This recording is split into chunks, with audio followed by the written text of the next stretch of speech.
ആഗോള സർവമത തീർത്ഥാടന കേന്ദ്രമായ കോതമംഗലം മാർത്തോമ ചെറിയ പള്ളിയിലെ കന്നി 20 പെരുന്നാളിന് തുടക്കം കുറിച്ചുകൊണ്ടുള്ള കൊടിയേറ്റ് നടന്നു. പരിശുദ്ധ എൽദോമാർ ബസോലിയസ് ബാവയുടെ 339ാമത് ഓർമ്മ പെരുന്നാളിനാണ് കൊടി കയറിയത്.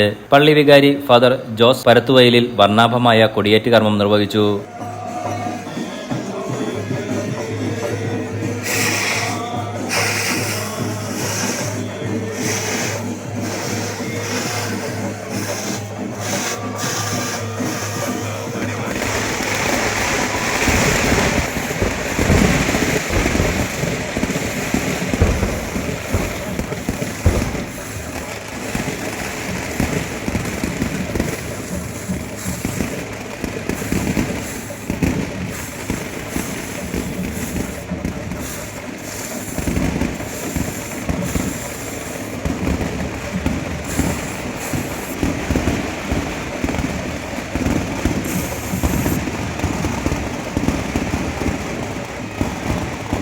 Dean Kuriakose MP, Antony John MLA തുടങ്ങിയ ജനപ്രതിനിധികളും സഹവികാരിമാരും മാനേജിംഗ് ട്രസ്റ്റി അംഗങ്ങളും നൂറുകണക്കിന് വിശ്വാസികളും ചടങ്ങിൽ പങ്കെടുത്തു.